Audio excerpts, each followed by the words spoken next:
Brexiteer friends that came here to celebrate Brexit in 2020, 31st January, right here. We came to celebrate an independence of Britain from the European Union. We had a good time. It was one of the best moments in my life.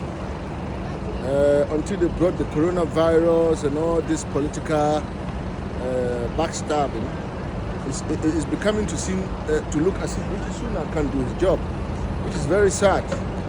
For the first time in our life, the Commonwealth capital has an Indian president, prime minister, that's meant to lead Britain in an economical paradise where we will have our goods in Britain, make stuff in Britain, manufacture goods here, so that everybody will have a job. We voted for Brexit so that we will have tax-free, made in Britain goods, made here. Throughout our coastal lines, we talked about fishing, where fishing industry should be booming. There should be building of fishing boats or ships. Throughout British history, one of the things that we build in Britain is fishing boats and ships. We have coastal line that we can use our steel manufacturing production minerals to build these ships so that everybody in Britain will have a job. Britain has become so prosperous that, look, women put their babies in their back and cross the channel to come here because they see that is better.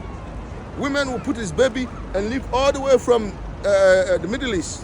When he gets to France, Italy, Germany, he doesn't want to stay there. He wants to come to Britain. Why? Because it's better. But these our politicians are trying to create political careers out of our victory that we won in the 31st January 2020. They don't want to do the right thing. We have an Indian prime minister that all he has to do is pass bill made in Britain goods so that everything made in Britain will be tax-free. Everybody will have a job. It will attract investors into Britain. They will see the values of the Brexit we voted for. They are creating political careers out of it. Today they pass bill, they take it out. They pass bill, they take it out. A politician is now making a mockery at our democracy that we voted for. Rishi Sunak should pass.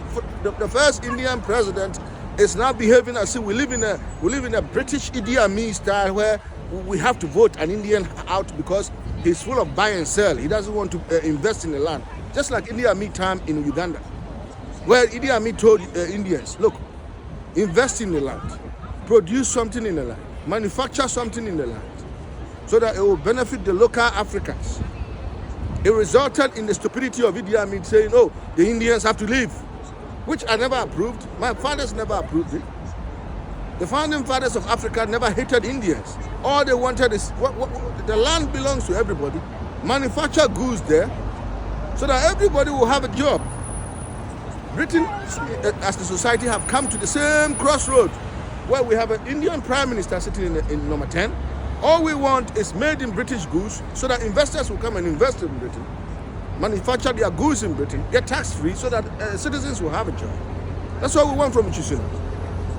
They are now still playing the European Union conundrum politics where the media controls who win an election. Sometimes if you pay BBC will say it's Labour. If you pay Sky News will say it's Conservative. If you pay GB News, he will say it's Reform. They are playing this kind of bureaucratic bookworm talk. Why we voted for Boris Johnson to win and get out of the European Union was very simple. That goods made in Britain should be tax-free. We will get our fishing waters back so that we can manufacture fishing boats and sell to the rest of the world. Revive the principles of our ancestors. Britain was known for fishing. Britain was known for fishing, building ships. We have a coastal line all around Britain and Northern Ireland. These were the hope we voted for. But now bankers and politicians are playing around with this hope. This is where we stood to celebrate Brexit on the 31st January 2020. The World Economic Forum have managed to poison our politicians' minds again, that they don't want to do the right thing. Rishi Sunak is pretending he's closing down steel plants instead of empowering the steel plant to grow on, so that building stuff here like fishing boats. Every coastal line, coastal cities or villages around Britain deserve a new job a new industry, a new steel manufacturing something, a new made in Britain goods. When you go out from London and going up to the north, it's full of what do you call it? People on welfare, people on job seekers, people on going to job centers for money and staying on welfare. This is not the Britain we voted for. We voted for Britain where we should get a job. There should be abundance of investors coming here because you can produce stuff here, you can manufacture your goods here. British raw materials get to be used here, produced here. We didn't vote for Brexit for Cotobeton, buy and sell. That everything has to be imported here and sold here, and then bankers and politicians control us. No. We want our shorelines back. We want our sea back. We want to revive British industries back, our manufacturing industry. That's why we voted for Boris Johnson. We're not here to judge any political. I'm still staying with Conservative. I'll say this in public. I'll stay with Conservative. If this ship sink, we sink with it. I'm not one of those people that kick an Indian man out of his house because he's an Indian. I don't do that. I will stay with Rishi Sunak, and I hope that we all come together and force these politicians to make laws in this parliament that reflect on what we wanted during Brexit. Right now, it seems like the Conservative Party are dancing for Labour to look good, even though Keir Starmer hasn't got anything promises for Britain. Most of his constituencies are full of anti-Semitic voters. Rishi Sunak is playing a down game, surrendering the whole everything we were told about Brexit to politicians and bankers. We want made in Britain goods. We want tax-free on British goods. We want the steel industry to revive, and we build ships, fishing boats, right here in Britain, so that the British citizens will have jobs, so that investors from outside, no matter where they are, they will come here and say, you know what, it's tax-free in Britain. They are independent. They are not bound by European laws. They are not bound by any economic forum laws. They are an independent capital of the Commonwealth. I'm going there to invest there. That's the Britain we're voting for. That's the Britain the British society deserves. I'm here to tell everybody, look, wake up. Let's not forget the democratic decision we made for Brexit. Brexit still works. Brexit still looks good. It's politicians that are creating demagogue stories, blackmailing, character assassination, evil, retarded story that even anybody can know they are full of shit. Let's get back on our feet. Let's revive our course. Let's return back. Yes, COVID brought us down. COVID locked us back. COVID delayed us. But let's not forget why we voted before in 2019 for Boris Johnson. Let's go back.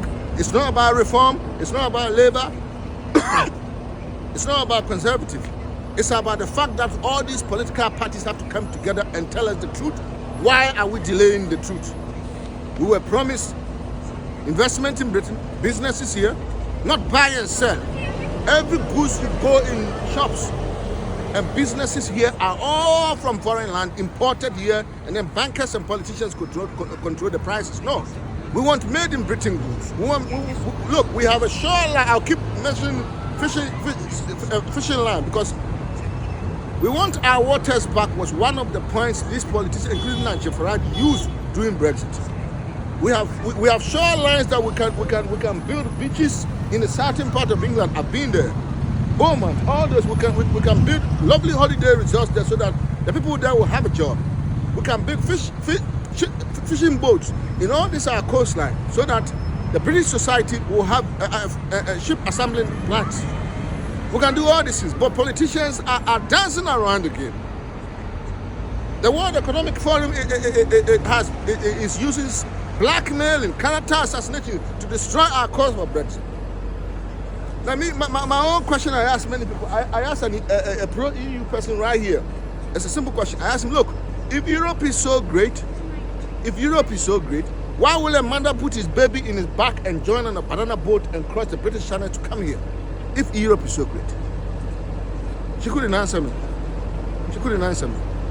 We need our shorelines, the cities and villages in our shoreline, including Northern Ireland. We need manufacturing plants. We can sell these fishing boats to all the people that come here. When you come and study in university here, you are going back home, you have a fishing boat, you bring it back home to your coastal city, Nigeria, Ghana, the Gambia, South Africa, Egypt. These are all fishing boat nations that have sea line, the fish. We can assemble the fishing boat right here. We can assemble all kinds of stuff right here from our shores and make money and show the betterment of Britain. That's why we voted for Brexit. May God bless Britain. May God bless our king. May God bless our politicians and our churches. May God bless every British citizen that's here. The fact that a mother can put his baby in his back and jump on a banana boat from Europe and come here proves that we are better than Europe. Let's go back to the promises that we promised the British people when we voted in Brexit and make Britain great again. I'm the Sheriff of Western Civilization, Benjamin Tamba, the Magan Knight. Thank you very much.